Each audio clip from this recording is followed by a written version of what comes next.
Bismillahirrahmanirrahim. Assalamualaikum warahmatullahi wabarakatuh. Selamat pagi anak-anak. Mana suaramu? Ini suaraku. Ya, ini suaranya Bu Emi sendiri. Oke, gimana? Kabarnya liburan sudah masuk hari ke-6 ya? Bahagia pasti. Bisa berkumpul dengan keluarganya, atau mungkin ada yang baru libur ke luar kota. Oke, dimanapun kalian berada, mudah-mudahan kalian semua sehat selalu dan jangan lupa tetap patuhi protokol kesehatan. Nah, anak-anak, untuk kesempatan pagi hari ini kita akan ngobrol bareng bersama Bunda Maya Safitri dari Psikolog An-Nafa.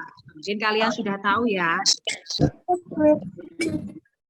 Nah, anak-anak, sebelum kita mulai ngobrol bareng pagi hari ini, marilah bersama-sama kita panjatkan puji syukur kehadirat Allah Subhanahu wa Ta'ala yang telah memberikan banyak nikmat kepada kita semua.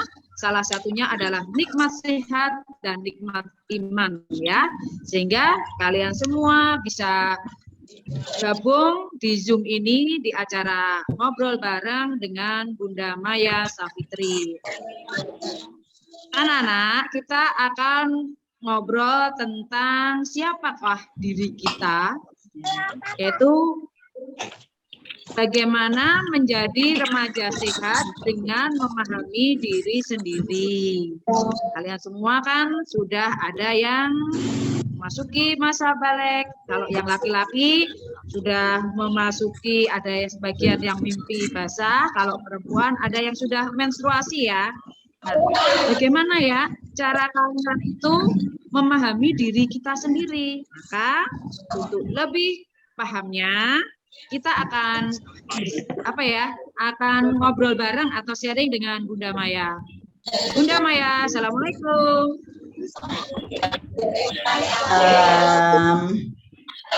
Waalaikumsalam warahmatullahi wabarakatuh. Mudah-mudahan tidak capek ya Bunda Maya. Enggak, insya Allah enggak. Terima kasih. Masih tetap semangat Bunda Maya? Semangat. Ya, anak-anak jangan kalah sama Bunda Maya ya. Bunda Maya sudah tadi 1 jam bersama teman kalian yang laki-laki. Sekarang Bunda Maya akan sharing dengan anak-anak perempuan. Oke? Monggo Bunda Maya, kami persilakan. Oke, bismillahirrahmanirrahim. Assalamualaikum warahmatullahi wabarakatuh. Waalaikumsalam. Oke, terima kasih. Sama-sama. Sudah menyempatkan hari ini ketemu sama kita ngobrol bareng ya teman-teman yang perempuan nih, yang ciwi-ciwi ya. Ada kesepakatan yang kita harus lakukan teman-teman. Yang pertama, nanti teman-teman bisa memperhatikan dengan sungguh-sungguh yang kita sampaikan, yang kami sampaikan, karena kita berterima kasih sekolah memfasilitasi kegiatan pada hari ini. Harapannya teman-teman kedepannya bisa lebih memahami kondisi diri sendiri dan apa yang harus dilakukan ketika nanti menjadi seorang remaja. Terus kemudian yang kedua, ketika nanti saya harus meminta untuk teman-teman untuk berbicara, boleh loh, ya, boleh kalian nanti berbicara, ya, ketika diminta. Kalau pas nggak diminta, di-mute semuanya ya, di-unmute semuanya. Kemudian yang ketiga, teman-teman nanti boleh bertanya. Kita di sini adalah ngobrol santai, ya. Apa yang kalian inginkan untuk tanyakan, boleh ditanyakan, nanti akan sebisa mungkin akan Bunda jawab. Oke ya. Oke, terima kasih. Hari ini kita berbicara tentang who am I. Siapa sih saya? Saya adalah gimana caranya untuk menjadi seorang remaja yang perempuan yang sehat, dalam hal ini sehat fisik maupun mentalnya, dengan memahami diri sendiri, ya. Karena Bunda tidak mau begitu banyak kejadian selama kondisi pandemi saat ini menyebabkan banyak remaja, terutama yang saya bilang adalah SD, anak-anak SD sekarang itu banyak yang mengalami depresi, ya. Karena apa? Kondisi pandemi membuat akhirnya mereka jadi terbatas sosialisasinya. Kemudian kadang terlalu mensikapi setiap persoalan yang terjadi, saya berbicara perempuan, itu kadang terlalu berlebihan. Nah, mungkin ada teman yang niatnya tidak mau memasang status untuk tidak mau menyindir sebenarnya, jadi tersindir, akhirnya jadi kepikiran. Jadi overthinking.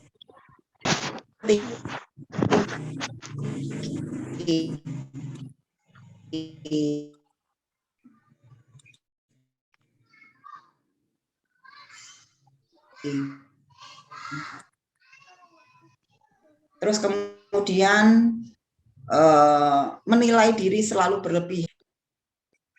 Itu ranahnya orang anak TK, anak SD, itu banyak juga yang sudah mengalami depresi. Nah, Bunda tidak mau, ya, pribadi memberikan satu masukan buat teman-teman untuk bisa lebih sehat dalam mensikapi semua persoalan yang terjadi dalam hidup kalian. Nah, di sini ada secara kita lihat dari secara fisik dulu. Ciri remaja sehat secara fisik itu seperti apa? Remaja yang sehat, kalian ini kan sudah ada yang sudah menstruasi, berarti kalian sudah menjadi remaja. Ada yang mengalami masa prapuber atau menjadi pra-remaja. Salah satu cirinya apa sih? Payudaranya kalau sudah dipegang itu kerasa agak sakit. Ya. Terus kemudian sudah banyak mengalami keputihan, itu namanya prapuber, walaupun belum menstruasi ya. Nah, terus muka itu sudah mulai ada jerawat kecil-kecil, nah itu sudah menuju masa prapuber. Atau yang dicirikan sudah menstruasi, berarti kalian sudah menjadi remaja seutuhnya. Nah, dari segi fisik, remaja yang sehat itu adalah secara gerakan, dia tampak aktif dan gesit. Jadi enggak apa ya, enggak lungkrah, enggak jalan itu juga enggak slowly, enggak males-malesan gitu, enggak rebahan mulu gitu loh, enggak mageran gitu loh. Jadi karena apa?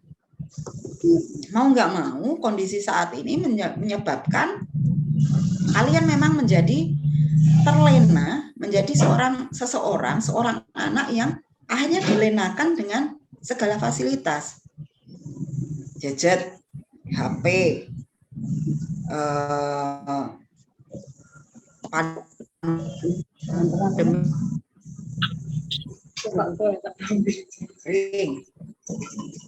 terus kemudian yang dulunya nggak kenal HP sekarang banyak yang nggak suka main game, sekarang jadi suka main game. Terus kemudian TikTokan, ngeliatin YouTube, stalking IG, nah dan lain sebagainya, sehingga yang bergerak hanya apa? Jari jemari secara fisik, badan itu nggak ada gerakan sama sekali. Makanya sekarang kalau disuruh olahraga, suruh jalan, agak sedikit keluar, panas males kenapa jadi mager? Nah ini sehingga secara perkembangan fisik itu jadi nggak gesit gitu loh. Nah kemudian jangan disalahkan kemudian ketika orang tua melihat, kakak kamu tuh kok tiduran mulu sih, kakak kamu tuh kok rebahan terus sih, ya karena apa? Ya karena memang ciri itu ada dalam diri beberapa teman. Nah kemudian mata itu kalau anak sehat adalah bersih dan bersinar, sehingga melihat mata seorang remaja yang sehat itu berbinar, terus ada ketika diajak ngobrol itu ada kontak matanya. Nah, banyak sekali kondisi pandemi saat ini menyebabkan ada beberapa anak itu ketika diajak ngobrol itu nggak pernah connect, ya. Ajak ngobrol gitu mata kemana-mana, nggak punya tatapan mata yang bergairah. Kemudian bawah mata itu tampak menghitam, merah, matanya itu terlihat merah karena paparan dari sinar biru yang ada di gadget. Nah, itu yang menyebabkan akhirnya sering kali anak-anak sekarang mengalami iritasi. Nah, kemudian kalau remaja sehat itu nafsu makannya baik. Ya. Ini biasanya nafsu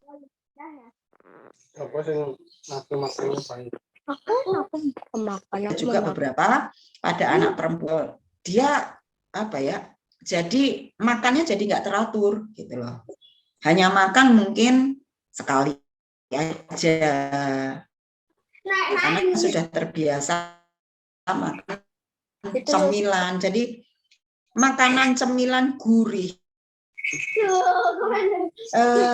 rasa kenyang yang lebih cepat gitu loh. Jadi menyebabkan perut itu lebih cepat kenyang daripada kita akhirnya yang menyebabkan akhirnya anak-anak menjadi makan karbohidrat.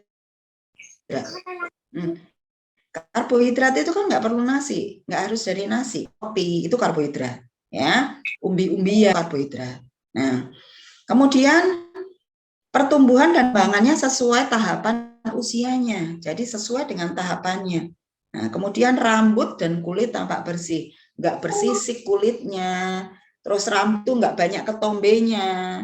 Nah, itu jadi apalagi teman-teman yang berjilbab, seringkali ketika basah terus langsung ditutup, padahal itu nggak boleh. Gitu. Jadi dikeringkan dulu baru dijilbabin.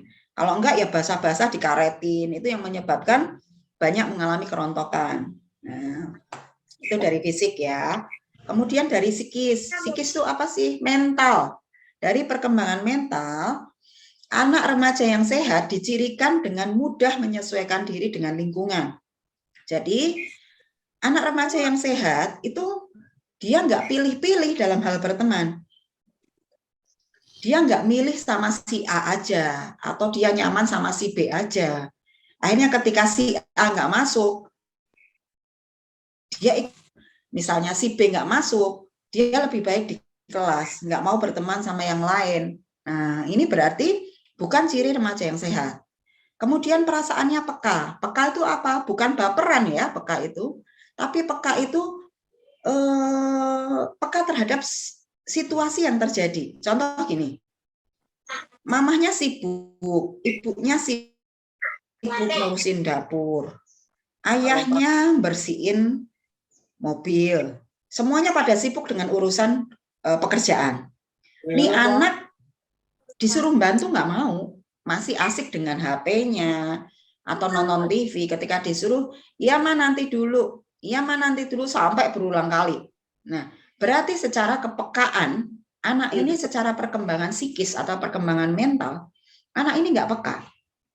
Dia nggak peka yang terjadi kepada lingkungannya.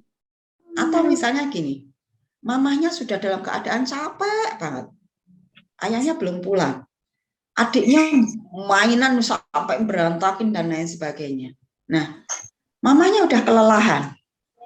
Anak yang peka, dia akan bantu untuk bagaimana caranya beresi mainan, ikut ngomong adiknya. Tapi kalau anak yang secara perkembangan psikisnya tidak sehat, dia nggak peka dengan semua itu. Bahkan ketika disuruh, dia akan jadi marah karena merasa terganggu ketika dia lagi asik mainan HP-nya. Nah, kemudian ciri remaja yang sehat secara mental adalah emosinya stabil, nggak gampang marah, nggak gampang mengumpat, nggak gampang nangisan, nggak baperan. Nah, itu ciri remaja yang sehat secara mental. Dia bisa ngontrol emosinya itu dengan baik. Nah, kemudian ceria, anaknya percaya diri. Dia ceria banget anaknya gitu loh. Jadi kalau tiap ketemu sama orang, dia akan sapa duluan. Assalamualaikum Bu. Misalnya dia jalan gitu ya. Assalamualaikum gitu. Atau dia menyapa hai gitu. Jadi kemudian dia percaya diri, ceria anaknya. Jadi orang yang dekat sama ini anak itu seneng. Karena apa? Anak ini ceria, bikin aura sesuatu aura yang menyenangkan di lingkungannya. Nah, kemudian respon ketika diajak ngobrol. Ya, jadi ada beberapa anak yang dia ketika diajak ngobrol itu mata kemana-mana. Ya, kalau diajak ngobrol, hah? Apa mah? Hah? Aku nggak ngerti. Hah? Apa sih mah? Nah, konsentrasinya nggak ada, gitu loh. Nah, ini banyak faktor. Faktornya karena memang dia berimajinasi terlalu tinggi, dia terganggu konsentrasinya karena keseringan main HP-nya sampai berjam-jam, atau memang ada kelainan pada anak ini. Berarti anak ini secara perkembangan, secara psikis atau mental, anak ini memang ada hambatan. Nah, itu ya. Dan seorang remaja harus memahami ada 4 zona yang harus bisa dikenali pada dirinya sendiri. 4 zona yang tidak boleh disentuh oleh orang lain kecuali diri sendiri. Yuk, sekarang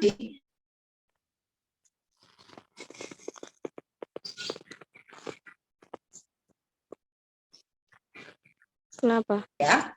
Nah, apa sih 4 zona? Apa aja 4 zona yang tidak boleh dipegang oleh orang lain kecuali sama diri kita sendiri? Yuk, apa? Diaktifkan boleh loh. Ya, boleh. Tadi harus percaya diri loh ya. Ya, 4 zona yang tidak boleh dipegang oleh orang lain kecuali diri kita sendiri. Oke, Mbak Kirana. Oke, yuk. Apa Mbak Kirana?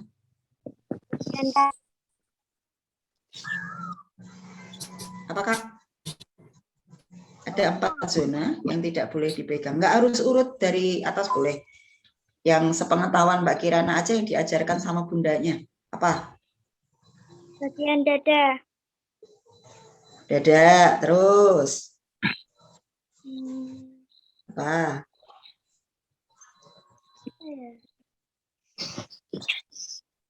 Ada lagi ya, dibantu yuk temannya ya. Maluan, Bunda. Apa? Maluan.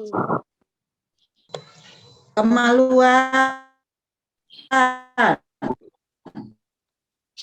Oke, yuk lagi. Kemaluan pakai alat ya, alat kemaluan. Oh, 2 lagi. Perut. Sih. Enggak sih. Ya, apa? Perut. 2 lagi. Perut. Perut bukan. Perut bukan. Yuk. Ya, sekarang ya dipahami ya. Ada 4 zona yang tidak boleh dipegang sama orang lain kecuali diri kita sendiri. 1 kita dari atas. Mulut atau bibir. Dada. Kalau perempuan punya payudara. Nah, kita nggak boleh malu-malu ngomong ya. Nah, payudara. Ya, atau dada. Yang belum tumbuh payudaranya berarti dada. Ya. Kemudian yang ketiga, alat kelamin atau alat kemaluan. Kalau bahasa biologisnya punya perempuan namanya apa? Kalau perempuan namanya, masa punya diri sendiri nggak tahu? Ya. Aku nyebutnya nggak itu, Bun. Aku nyebutnya apa biasanya kalau nyebutnya nama aliasnya apa? Apa Kak? Vagina. Hah? Vagina. Ya, itu nama biologisnya, betul. Vagina. Nah, terus yang keempat adalah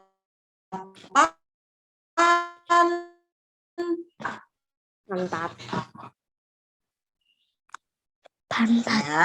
Sekali lagi, 4 zona yang tidak dipegang bibir adalah pantat.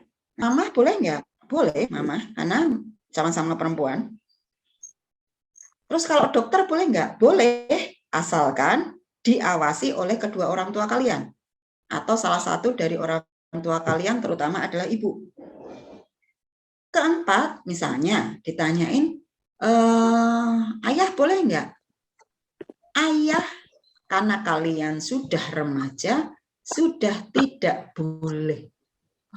Ya, sekali lagi karena kalian sudah remaja, sudah kelas 5, ayah tidak boleh memegang.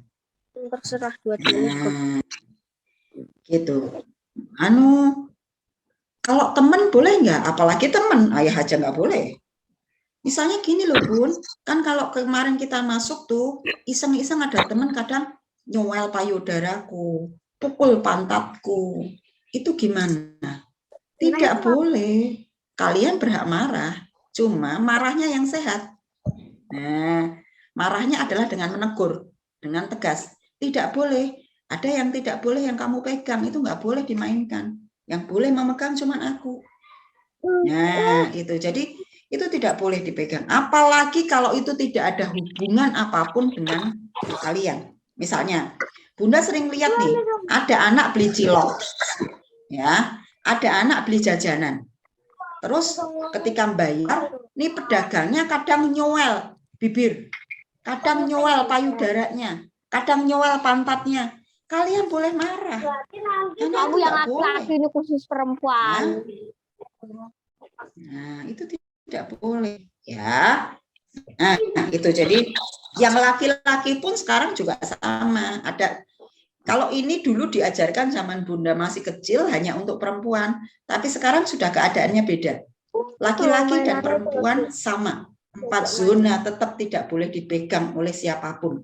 Sama, bibir, pantat, dada, alat kelamin sama. Ya, itu baik laki dan perempuan sudah sama juga seperti itu. Ya, gitu ya. Jadi paham ya, teman-teman ya. Ada 4 zona ya. Nah, kemudian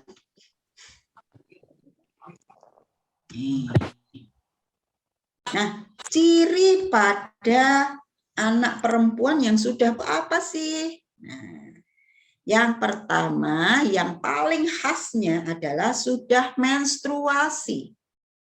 Nah, ini. Nah, itu sudah menstruasi.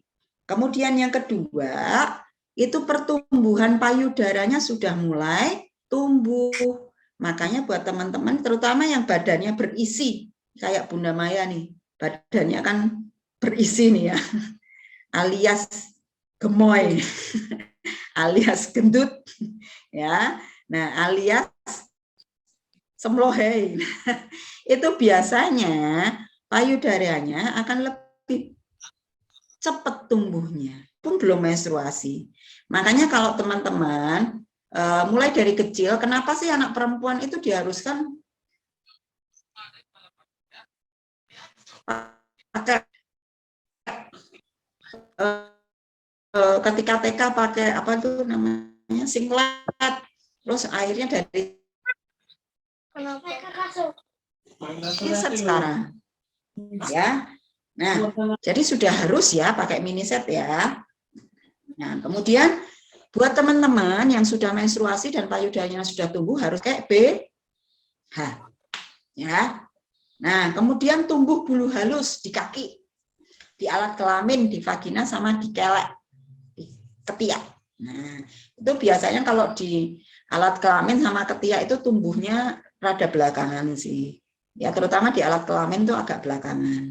Nah, terus kemudian khasnya apa? Tumbuh jerawat. Nah, buat perempuan nih biasanya sudah melihat, aduh jerawatan nih, aduh kok ada jerawatnya, terus dipegang-pegang ya. Terus bingung gitu loh, jadi insecure, jadi nggak percaya diri gitu. Terus banyak yang sudah mengalami keputihan walaupun sudah belum menstruasi, terutama kalau kondisi capek, terus kemudian kalau keputihannya masih sehat itu yang seperti apa? Ya, bayi aja sudah ada yang keputihan loh. Kalau bayi lahir itu sudah keputihan. Karena apa? Biasanya dalam kandungan itu kena ada kotoran, ya.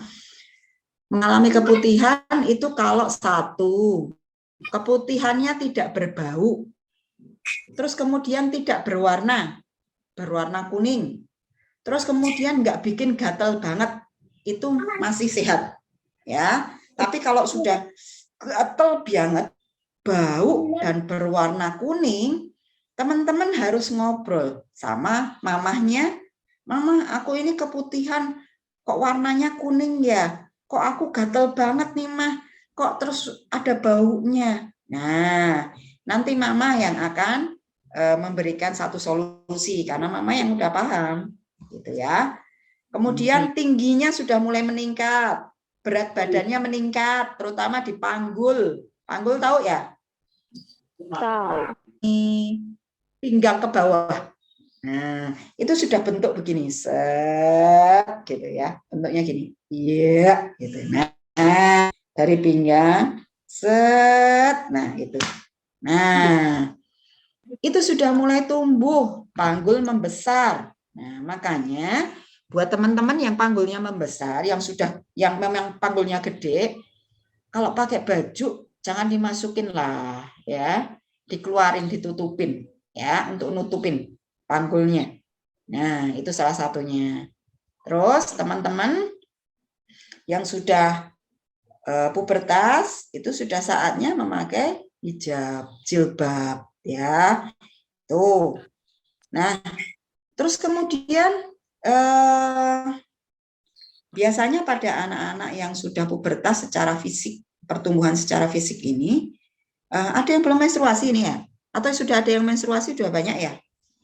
Yang belum mens?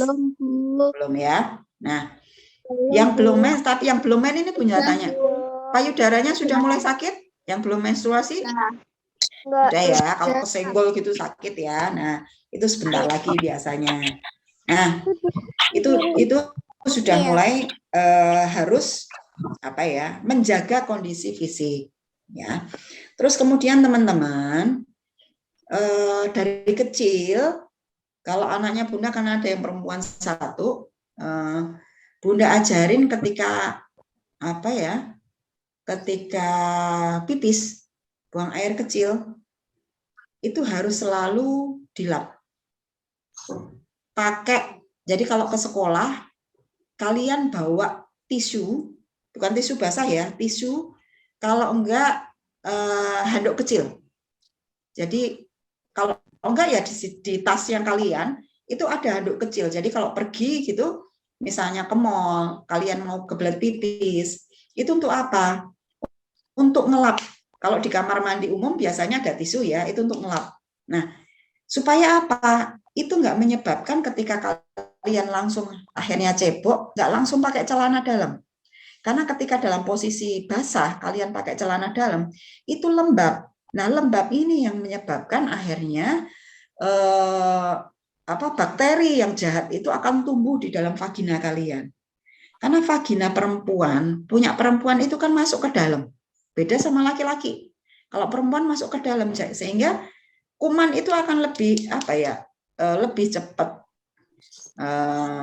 Lembabnya juga akan mengakibatkan kelembapan itu yang menyebabkan akhirnya sering ada keputihan, gatal dan lain sebagainya. Nah, terus kemudian kalau ke kamar mandi umum, teman-teman ya, misalnya ke pom bensin, atau kalau ke mall biasanya kan ada semprot ya, shot gitu, itu enggak. Misalnya ke pom bensin, itu ada ciduk ya Mbak ya. Nah, misalnya ini ciduk nih. Nah, kerannya dibuka, kerannya dibuka, ciduknya nah ini ciduk baru buat cebok. Ya, kalau Bunda ngajarinnya, jangan mengambil air yang ada di ember. Karena kita nggak pernah tahu loh, di ember itu apakah teman-teman akan melihatin ada jentik nggak? Nah, gitu loh. Embernya bersih nggak ya? Amannya adalah keran itu, kalian buka, ciduknya kalian adakan untuk apa? Cebok. Terus sebelum pakai celana, ini di lap dulu pakai sapu tangan, anduk, baru pakaiin celana. Terutama yang menstruasi itu harus sering-sering ganti pembalut, terutama kalian jami aja, terutama di hari pertama, hari kedua ya, hari kedua, hari ketiga itu lagi banyak-banyaknya biasanya. Gantilah, misalnya kalian pakai nih, bangun mandi jam 6. Nanti kalian ganti misalnya jam 10 boleh, kalau saking banyaknya. Ganti pas duhur, kalian ganti sore, pas mandi ganti lagi. Gitu. Atau pas mau tidur ganti. Nah, itu ya. Nah, itu tolong benar-benar teman-teman, karena kalian perempuan, kebersihan alat kelamin itu benar-benar harus dijaga, terutama vagina kalian. Nah, terus kemudian pakai celana dalam itu jangan yang berbahan sutra. Jadi sutra itu yang apa ya? Yang aku gitu kan, itu keringat. Kalau kalian suka pakai jin, jangan minta dibelikan jin yang ketat ya, karena jin yang ketat itu akan membuat sirkulasi udara di vagina itu jadi tidak bagus. Itu yang menyebabkan sering mengalami keputihan. Jadi kalau pakai celana dalam maupun celana panjang, jangan yang ketat, karena itu membuat keringat jadi nggak keluar dengan sempurna. Kemudian sirkulasi udara di vagina pun juga tidak sehat. Nah, itu ya. Oke. Terus apa yang harus dilakukan nih ketika sudah mengalami pubertas atau mengalami menuju masa prapuber? Ya. Satu, teman-teman harus bisa jaga dan mengontrol emosi. Karena anak-anak yang sudah mengalami prapuber atau pubertas itu kaitannya sama hormonal. Jadi sukanya marah-marah, jadi cepat tersinggung. Nah, jadi kalau sudah paham begini, kita nggak nyalakan hormonnya, tapi teman-teman sudah mulai harus ngerti, oh iya, ini karena hormon nih, berarti aku harus kontrol diri. Nah, ada yang kalau sudah menstruasi itu biasanya apa, Kak? Payudaranya sakit, sakit perut gitu ya. Terus ada yang ingin marah-marah. Nah, kalau Bunda Maya itu kalau pas mau menstruasi itu kalau sakit perut mungkin sangat jarang sekali. Pinggul biasanya sakit. Bukan sakit. Capek. Terus biasanya suka pengen marah. Ya. Nah, itu suka pengen marah-marah sendiri. Terus pengen banget makan pedes itu biasanya. Jadi setiap ciri masing-masing anak itu beda-beda. Setiap orang masing-masing beda ketika mau menstruasi. Nah, ada yang pengen marah-marah, ada yang pengen kemudian perutnya sakit banget, itu ternyata mau menstruasi. Ada yang pusing, nah itu beda-beda ya. Jadi intinya bahwa teman-teman ketika sudah mengalami pubertas atau prapuber harus bisa mau dan mampu mengontrol emosinya. Kemudian justru ketika sudah pubertas atau sudah menuju prapuber, bukan menjauh dari orang tua, tapi justru harus lebih dekat dan lebih sering ngobrol dengan orang tua. Nah, kekeliruannya adalah ketika kalian sudah mulai besar nih, kalian justru menjauh dan lebih senang ada di kamar daripada ngobrol dengan orang tua. Nah, itu keliru. Justru yang harus lebih ditekankan adalah semakin kalian besar, semakin harus komunikasinya dengan orang tua lebih intensif. Karena apa? Ketika kalian punya masalah, semakin gede kalian, masalahnya akan semakin banyak. Kalian mau sharing sama teman, sama-sama seusia, sama-sama punya problem yang banyak. Kalian sharing sama teman yang seusia. Solusi atau yang diberikan oleh teman kalian mungkin nggak akan sama karena ego kalian sama. Tapi kalau kalian sharing dengan orang tua sudah ngerti persoalannya begini, solusinya begini, oh harus begini, itu dengan orang tua. Terutama kalau anak perempuan itu harus dekat sama ibu. Ya, apapun masalahnya ceritakan sama orang tua, sekecil apapun itu. Kemudian konsumsi makanan yang sehat. Baik, Ya. Bunda. Kemudian bisa menjaga kebersihan alat kelamin tadi yang saya sampaikan. Kemudian teman-teman harus paham bahwa teman-teman harus ngerti perubahan fisik kalian itu udah beda. Sudah mulai tinggi, payudaranya sudah mulai tumbuh, kemudian panggulnya sudah mulai membesar, kemudian kalian mungkin melihat kok temanku masih kecil, kok aku sudah gede ya. Nah, itu salah satunya kalian harus bisa memahami kebutuhan fisik yang sudah kalian alami. Nah, terus problem yang sering muncul pada saat remaja adalah sering merasa insecure. Tahu insecure nggak? Apa insecure? Insecure tahu nggak? Merasa tidak percaya diri. Tahu nggak insecure? Hah? Merasa tidak percaya diri. Iya, tidak percaya diri. Biasanya karena sering melihat diri itu membandingkan sama orang lain. Misalnya gini, Bunda Maya, temannya Mbak Kirana, ya. Terus kemudian Bunda ngeliat nih, Kirana itu nilainya bagus terus, anaknya tinggi, kok aku gendut ya? Kok aku nilaiku jelek ya? Kok dia punya HPA, aku nggak punya ya? Nah, akhirnya dia insecure, selalu membandingkan dirinya sama orang lain. Nah, itu insecure itu muncul karena selalu sering membandingkan keadaan dirinya sama orang lain. Nah, itu akhirnya menjadi insecure. Kalau sudah insecure yang terjadi apa? Gak hanya kurang percaya diri, tapi dia akan menyalahkan lingkungan, bahkan menyalahkan orang tuanya. Kenapa sih aku dilahirin? Kenapa sih orang tuaku nggak punya A? Kenapa sih aku nggak dibelikan B? Nah, itu. Akhirnya nyalahkan lingkungan. Kemudian problem yang sering muncul adalah tidak gampang menerima saran. Jadi misalnya kita melakukan marah nih anak, gitu loh. Dia merasa tersinggung. Mama tuh nggak tahu sih apa yang aku alami.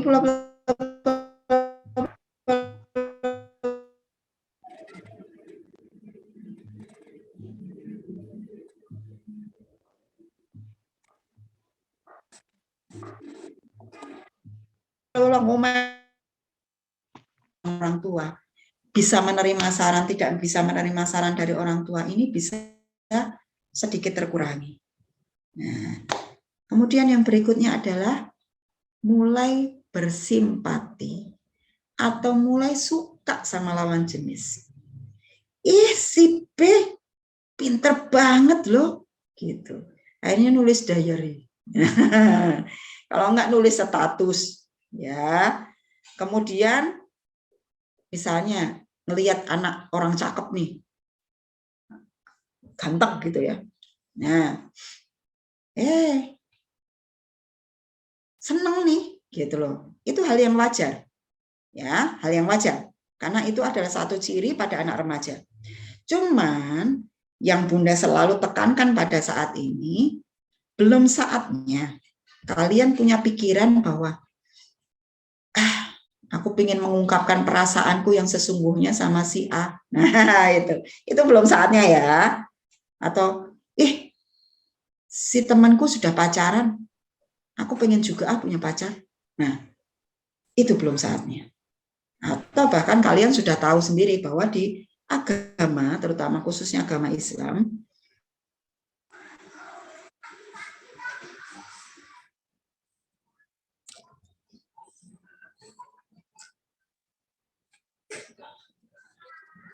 kemudian mengalami problem yang sering pada remaja adalah bullying.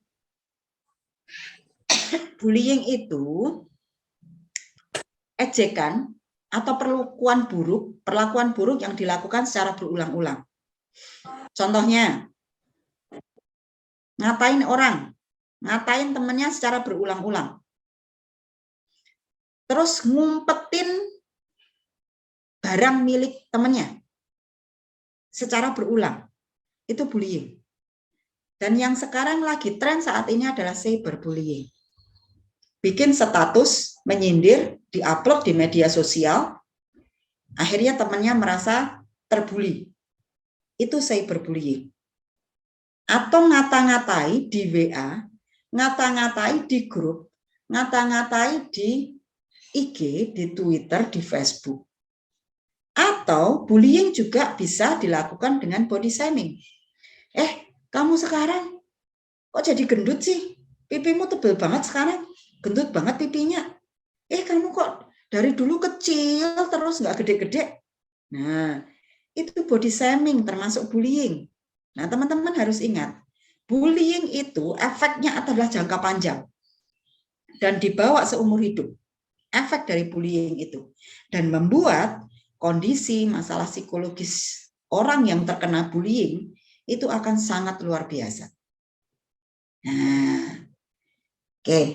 Jadi kalau kita mau bullying sama orang, kita lihat, oh iya ya, aku aja punya kelemahan loh, aku aja punya kekurangan. Enggak, aku nggak mau bully sama orang. Gitu. Lihat bahwa sisi kita itu terlahir memiliki karakter yang positif, karakter yang negatif. Kita terlahir punya karakter dan kekurangan yang positif maupun kelebihan. Nah, itu harus dipahami supaya kita menjadi pelaku dari bullying. Terus kemudian problem yang sering muncul pada remaja adalah gangguan emosi. Tadi sering marah, baperan, tersinggung, ya. Terus kemudian kecanduan gadget. Yuk, teman-teman, perempuan nih, biarpun perempuan, saya yakin banyak perempuan sekarang karena kondisi pandemi akhirnya jadi hobi main game. Ya enggak? Sekarang pertanyaannya Bunda gini, siapa yang enggak hobi main game? Ya. Siapa yang tidak suka main game? Bukan tidak pernah ya, siapa yang tidak suka main game? Ya. Nah, sekarang ini game itu bukan menjadi ranahnya anak laki-laki saja. Nah, padahal kalian perlu tahu bahwa game ada beberapa game yang sebenarnya untuk kalangan remaja nggak boleh dimainin. Free Fire. Itu nggak boleh buat anak-anak. Di tulisan itu 17+. PUBG itu juga 17+. Mobile Legends apalagi. Ya, karena apa? Nggak main. Memang game. Kenapa? Nggak main ya. Alhamdulillah itu. Ya. Terus kemudian game Sakura. Nggak main. Nah, itu juga nggak boleh. Padahal itu untuk anak 17 tahun. Nah, kemudian Bun, aku nggak suka main game, tapi aku suka nonton TikTok. Boleh nggak? Nggak apa-apa. Cuman di IG, di Instagram, di TikTok, itu banyak sekali tanpa ada filter, tanpa ada saringan. Sehingga kalian bisa nonton dengan vulgarnya, tanpa ada saringan. Oh, ini nggak boleh tak tonton nih, ini nggak boleh nih. Padahal kalian terlahir menjadi seorang remaja yang keponya besar. Nah, terus suka nonton anime, atau suka nonton webtoon, Mbak Yara. dan lain sebagainya. Nah, kalian boleh, cuman jangan sampai itu benar-benar ngerasuk ke dalam diri kalian. Nah, akhirnya apa yang terjadi? Kalian masuk ke grup anime, kalian masuk ke grup K-pop, yang itu ada banyak hal-hal yang sebenarnya umpatan, ajakan untuk hal-hal yang negatifnya banyak. Gitu loh. Jadi teman-teman sekarang kalian sudah ngerti, sudah remaja, harus bisa nyaring, harus bisa, oh iya ya, temanku ngomong ini berarti aku nggak boleh deh. Oh, temanku ngajakin ini di grup K-pop nih, di grup anime nih, udah nggak boleh nih. Nah, harus disaring seperti itu. Kalian harus punya yang namanya filter, harus punya penyaring yang lebih luar biasa untuk menghadapi kemajuan media sosial sekarang ini. Nah, itu loh, ya. Jadi harus benar-benar dipahami oleh kalian. Nah, terus Bun, Kalau aku, berarti aku nggak boleh dong nonton anime. Boleh, cuman saringlah yang boleh ditonton yang mana. Ketika itu ada gambar-gambar yang tidak, yang istilahnya pornografi, skip, nggak usah ditonton. Nah, coba sekarang, teman-teman. Jari telunjuknya mana? Telunjuknya? Oke. Yuk sekarang pegang pelipis di atas mata, di atas alis. Nah, ini pelipis di sebelah kanan sama pelipis di sebelah kiri. Ini namanya pelipis. Nah, di sini, nih di sini itu ada saraf namanya prefrontal cortex atau disingkat PVC atau PVC. PVC itu, prefrontal cortex itu sama Allah dikasih mateng itu pada saat usia 21 sampai 22 tahun. Bunda misalnya kalau lihat Tapi kenyataannya sekarang PVC ini sudah dirusak dengan luar biasa pada saat sebelum di usia yang tadi saya sebutkan, 21 sampai 22. Dirusaknya dengan cara apa? Pornografi. Teman-teman tahu pornografi nggak? Pornografi itu foto, video, bacaan yang tidak senonoh, yang tidak boleh dilihat sebenarnya. Ya, laki-laki dan perempuan, terus yang pakai baju minim, kemudian yang porno. Nah, itu loh. Itu termasuk yang merusak yang namanya saraf PVC. Nah, padahal yang saya bilang tadi, itu sama Allah dikasih matang 21 sampai 22. Tapi saat ini, terutama di pandemi saat ini, itu sudah dirusak luar biasa. Contoh gini, teman-teman. Misalnya, Bunda melihat nih, ya, Bunda gini. Nih, ini pura-puranya tontonan HP. Nah, Bunda lihat. Terus lagi pas ngeliat TikTok, di bawah itu ada TikTok pornografi. Kepo nih. Kepo stalking. Lihat, klik. Ditangkap sama mata. Begitu mata ngeliat, tanpa hitungan menit, hitungan detik saja, hanya beberapa detik. Saraf PVC ini langsung putus 5 saraf. Langsung tol. Nah, cara kerjanya PVC itu diputuskan oleh pornografi sama seperti sebuah mobil melaju dengan kencang, tabrakan yang luar biasa. Buat kasusnya Vanessa Angel. Itu salah satu contoh sebuah kecelakaan PVC, salah satunya seperti itu. Jadi mobil melaju dengan keras, nabrak trotoar, buat. Nah, disitulah pornografi berjalan, PVC-nya akan putus 5 saraf. Sekali satu tontonan. Tidak harus gambar loh ya, bacaan, video. Tidak harus video maksud saya. Bacaan, kemudian foto. Nah, itu 5 saraf langsung terputus. Teman-teman bisa bayangkan. Misalnya teman-teman sudah melihat foto itu sampai berulang kali. Mungkin lebih dari 10, kalikan saja. Nah, berapa saraf? Padahal di sini itu sudah beribu-ribu saraf ada nih. Putus. Terus efeknya apa nih Bun kalau sudah putus nih? 1, efeknya adalah 1. Kalian menjadi sering pemarah, cepat tersinggung, kemudian sering nangis, baperan, dan lain sebagainya. Itu semakin meningkat. Kemudian yang kedua, biasanya secara emosi itu lebih agresif, lebih suka mukul, ngumpat, kemudian bullyingnya terhadap orang lain itu lebih kencang. Kemudian yang ketiga, biasanya sudah nggak punya rasa malu. Jadi mau melakukan satu perbuatan yang itu sebenarnya buat norma masyarakat itu salah, kalian sudah nggak ada malu lagi. Jadi urat malunya ibaratnya sudah putus dengan saraf PVC ini. Nah, terus kemudian ada beberapa yang mungkin bertanya oleh teman-teman, Bunda, aku sudah terlanjur, aku sudah nonton hal-hal seperti itu, baik di TikTok, di IG, kemudian aku sudah nonton di anime. Apa yang harus aku lakukan? Kira-kira bisa nggak tuh saraf PVC-nya nyambung kembali? Kira-kira bisa nggak? Ayo, sekarang punya datanya.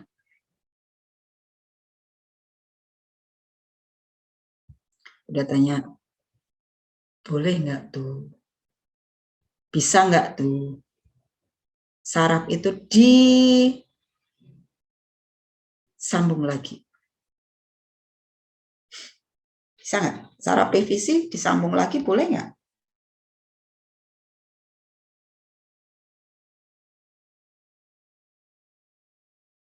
Bisa nggak? Nah, kira-kira bisa nggak tuh? Ada yang jawab enggak. Berarti nggak bisa, Bu, kalau sudah putus. Nah, teorinya, teori medis, ya, itu nggak bisa. Teori medis. Cuma, kalau Bunda percaya, kita punya Allah. Ya, kita punya Allah dengan segala kebaikan Allah. Saya bilang bisa. Selagi kita punya keinginan, kita punya usaha, dan kita benar-benar berjanji untuk tidak melakukan lagi. Caranya Bunda kasih tahu. Satu, ya, sholat tobat, bahwa kita berjanji tidak akan mengulangi lagi hal nonton, stalking, hal-hal yang seperti itu. Kedua, sholat yang lebih khusyuk. Ketiga, tutup atau sambung kembali dengan hafalan Quran atau bacaan Quran kalian, terutama di setelah sholat maghrib sama setelah sholat subuh. Itu minimal. Yang keempat, tutup kejadian yang sudah kalian lihat dengan kejadian yang lebih menyenangkan, misalnya bermain dengan adik, bermain dengan saudara, kemudian melihat pemandangan yang diciptakan sama Allah yang indah, pegunungan, pantai, dan lain sebagainya. Nah, itu pun prosesnya tidak bisa langsung cepat. Butuh proses yang agak lama. Nah, katakanlah kalian sudah melakukan itu, kemudian oke nih, sudah hilang nih, atau menurut kalian hilang dalam waktu seminggu. Dah nih, aku udah lakukan semuanya. Kalian lihat lagi, loh, ini belum nyambung. Yang saya bilang tadi, prosesnya nggak bisa sebentar, butuh waktu yang lama. Kalau sudah sholat tobat, ya sudah, jangan lakukan lagi.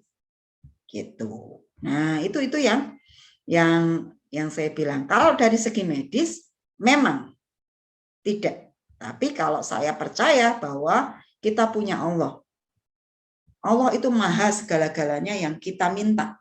Insya Allah itu akan dikabulkan ketika kita benar-benar akan berjanji untuk melakukan, memperbaiki semuanya. Nah, tadi ada yang tanya di chat, Bun, kalau misalnya aku nonton video lagu K-pop boleh nggak? Saya bilang tidak masalah, asalkan teman-teman bisa saring, ya, teman-teman bisa lihat ketika itu video klipnya memang memunculkan satu aurat yang memunculkan satu hawa nafsu kalian, jangan ditonton dan jangan diteruskan, gitu loh.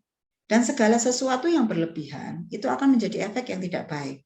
Kalian jadi bonus banget sampai sama K-pop nih, sampai benar-benar pokoknya K-pop minded, pokoknya benar-benar K-pop banget gitu ya. Nah, sesuatu yang berlebihan itu kan nggak baik. Gitu. Akhirnya apa? Menjadikan hafalan Quran kalian menjadi hilang. Karena apa? Saking senangnya. Saking berlebihannya. Nah, itu loh. Jadi nggak apa-apa, asalkan tidak berlebihan dan kalian bisa nyaring nih. Gitu loh. Nyaring kapan nih aku boleh melihat, oh kapan nih ini nggak boleh aku tiru. Gitu. Ya. Nah, itu. Mungkin itu Bu Emi yang bisa kami sampaikan. Nah, monggo Bu Emi kalau ada yang mau ditanyakan boleh loh. Entah nanti dikasih waktu berapa ya. Ya. Intinya Bunda Maya senang kalian cukup antusias di sini dan saya yakin di kepala banyak sekali hal-hal yang ingin banget ditanyain gitu ya. Oke, monggo Bu Emi. Terima kasih Bunda Maya. Nah, anak-anak, mumpung kalian bertemu dengan Bunda Maya, mungkin ada yang ditanyakan? Yuk. Ini mungkin Bu Emi ya, ini yang sering terjadi pada anak-anak perempuan. Biasanya anak-anak perempuan itu mereka sudah merasa ya ini ya Bu, sudah ini ada yang pacok-pacokan.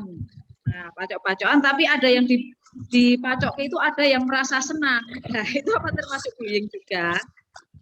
Karena dia dipacok tapi dia senang gitu loh. Terus yang satu lagi permasalahannya, ada seorang anak yang dia itu merasa tertarik sama lawan jenisnya. Tapi kalau seusia masih anak-anak begini kan, dia itu harus belum tahu ya bagaimana cara menanganinya. Padahal dia itu dalam Islam kita boleh adanya pacaran. Nah, itu bagaimana Bunda Maya? Oke. Nah, ketika ada yang membuli, bukan membuli, macok-macok, oke, dan dia senang, itu bukan termasuk bullying, Bu. Karena dia sendiri nggak merasa dia tersinggung, dia nggak merasa marah. Gitu. Jadi, kecuali kalau dia merasa marah dan tidak terima, itu termasuk bullying. Nah, kaitannya mungkin sama pertanyaan yang kedua. Nah, saya sampaikan tadi bahwa hal yang lumrah ketika kalian sudah mulai bersimpati dan suka dengan lawan jenis. Cuman hati-hati, jangan sampai kalian akhirnya punya kepikiran, ih pengen banget aku pacaran, punya pacar nih gitu. Akhirnya kayak yang di media-media sosial, pacaran akhirnya anak SD manggilnya mama papa, nah, ayah bunda, nah, itu nggak banget itu ya. Jadi apa ya? Sisi simpati yang kalian miliki, kalau buat saya tidak perlu kalian tunjukkan pada saat sekarang gitu loh. Atau kalian akhirnya mengungkapkan perasaan kepada lawan jenis yang kalian suka gitu. Loh itu kan hakku Bu gitu. Hakku dong aku mau ngomong. Belum saatnya. Maksud saya belum saatnya. Karena perkembangan kalian dengan anak laki-laki beda. Gitu loh. Ya. Jadi kalau saya pribadi sudahlah nikmati itu dan syukuri bahwa oh ternyata alhamdulillah ya aku bisa bersimpati, bisa suka sama laki-laki gitu loh. Nggak suka sama perempuan gitu ya. Perempuan sama perempuan kan bahaya malah. Nah, itu. Jadi itu dinikmati saja dan jangan sampai akhirnya kalian harus alihkan. Salah satunya apa? Mengembangkan potensi yang kalian miliki, akhirnya pahami dulu gitu loh. Aku punya kelebihan apa sih? Oh iya, aku sukanya masak nih. Dialihkan pada kegiatan yang kalian suka. Masak misalnya. Oh, aku suka, ini tadi katanya suka otak-atik, gambar, bikin keterampilan. Alihkan ke sana. Saya yakin perasaan yang tadi kalian miliki terhadap lawan jenis itu bisa dikurangi dan tidak akan mengganggu konsentrasi kalian kalau kalian tidak fokus kepada perasaan kalian. Jadi temukan potensi yang ada ke dalam diri kalian, itu salah satunya cara kalian menjadi remaja yang sehat dengan menemukan potensi diri dulu, gitu loh ya. Tuh, tadi yang Bunda sampaikan juga Bu Emi mungkin harus saya sampaikan di sini. Ada rasa perasaan insecure. Oh, si ini punya bakatnya ini loh, si ini punya bakatnya ini. Tidak ada yang namanya Allah memberikan satu menciptakan dengan tidak punya kelebihan. Ya, mungkin di bidang akademis kalian tidak menonjol, mungkin di bidang lain kayak olahraga kalian juga tidak menonjol, tapi coba dilihat ke diri kalian, kalian bisa masak itu satu kelebihan, kemudian kalian pinter hafalan itu satu kelebihan, kemudian kalian peka sama orang, jadi kalau misalnya punya kebutuhan untuk berbagi, suka berbagi gitu loh. Jadi kalau misalnya dikasih uang jajan nih sama orang tua, kalian kepikirannya begini, aku mau belikan adik beliin ini oh aku mau belikan temanku ini. Itu rasa berbagi dalam sebuah kecerdasan multiple intelligence ada 9, ya. Ada salah satu namanya kecerdasan adalah kecerdasan interpersonal. Kecerdasan interpersonal itu adalah kecerdasan salah satunya yang dimiliki dengan cirinya adalah kita seneng namanya peka sama kebutuhan orang lain. Misalnya temannya jatuh berdarah, kita buru-buru nolong. Sakit nggak? Sakit nggak? Ini tak obati ya. Nah, itu kecerdasan interpersonal dan itu kelebihan yang kalian punya. Nah, itu salah satunya. Gitu, Ibu. Oke. Iya. Ada yang mau tanya? Bu, Iya. Boleh. ada yang tanya ini Boleh. Saya, Bu. di chat ditulis kalau dia itu cowok. Tapi jelas, Bun. Kalau siswa cewek punya teman siswa cowok, itu boleh nggak, Bu? Tapi tidak ada rasa tertarik. Boleh. Boleh, Kak. Jadi kalian berteman dengan siapapun dan bisa jadi kalian memang tidak ada ketertarikan. Jadi murni benar-benar kalian berteman. Gitu loh. Kalian benar-benar berteman, suka berteman. Mungkin bisa terjadi bahwa kalian punya kecerdasan interpersonal. Yang kalian punya teman banyak seneng gitu loh. Jadi nggak perlu resah ketika temanku udah seneng nih, aku kok belum punya rasa seneng ya sama laki-laki gitu loh. Nggak perlu resah karena bisa jadi kalian belum pubertas gitu loh ya. Tuh. Yuk, lagi.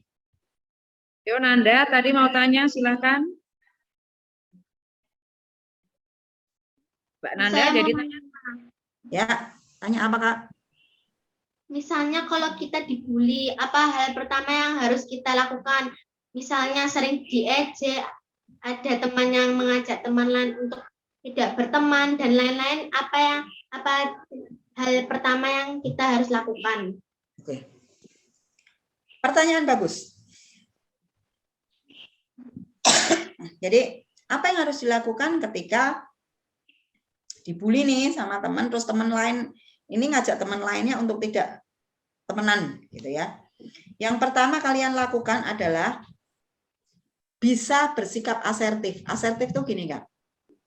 Kalian dekati salah satu teman kalian ajak ngobrol dari hati ke hati. Aku salah apa? Gitu. Itu namanya asertif. Itu harus ditumbuhkan. Aku salah apa toh? Kalau aku dijauhi sama kalian. Kalau aku salah, aku minta maaf.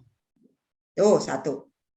Kedua, kalau ternyata ini masih aja begitu, langkah yang kedua adalah kalian lapor kepada pihak sekolah dan kepada orang tua kalian.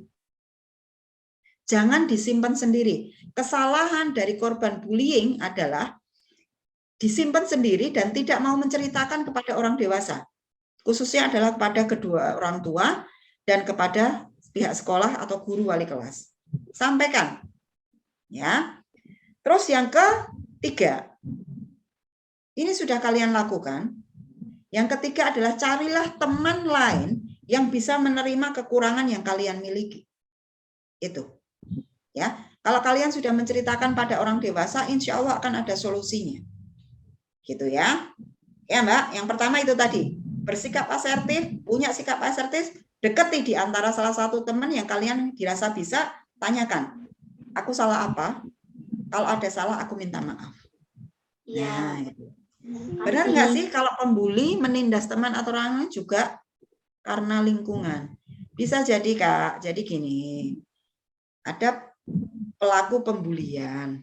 Itu justru, kalau saya selalu menyampaikan gini, pelaku pembulian itu sebenarnya kasihan. Bisa jadi loh, dia ada satu hal yang dia butuhkan untuk bisa diterima oleh orang lain yang bisa jadi di keluarga dia sering disalahkan. Di keluarga dia nggak mendapatkan perhatian. Bisa jadi loh, dia punya ada satu kebutuhan yang dia nggak dapetin di keluarganya.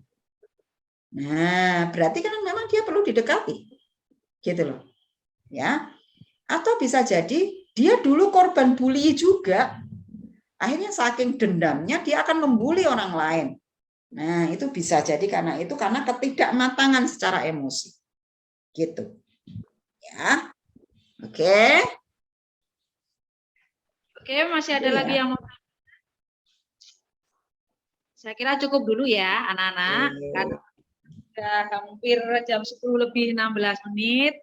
Dan terima kasih kepada Bunda Maya atas waktu kurang lebih 2 jam menemani anak-anak baik putra maupun putri, sehingga dengan apa yang disampaikan Bu Maya dapat memberikan manfaat bagi anak-anak semua, terutama bagi anak-anak putri yang saat ini mengikuti sharing bersama Bunda Maya, sehingga bisa menghadapi tentang atau memahami mengenai diri kita ya, apakah anak-anak sudah masuk masa remaja atau masih anak-anak ya, sehingga kalian bisa memperlakukan tentang diri kalian sendiri, bagaimana cara-cara kalian memberlakukan diri sendiri terhadap lingkungan sekitar kita. Dan yang perlu diingat-ingat tadi, 4 zona yang harus kalian jaga ya, terutama karena kita sebagai anak perempuan, yang tadi perlu kita ulangi. Yang pertama mulai dari atas yaitu bibir, terus ke bawah dada, kemaluan, dan pantat. Nah, itu harus kalian jaga zona tersebut. Sekali lagi terima kasih kepada Bunda Maya atas waktu dan kesempatan. Bu Eni. Terima kasih juga kepada anak-anak juga. Dan mohon maaf kalau ada hal-hal yang keliru dalam saya menyampaikan. Terima kasih. Assalamualaikum warahmatullahi wabarakatuh. Waalaikumsalam warahmatullahi wabarakatuh.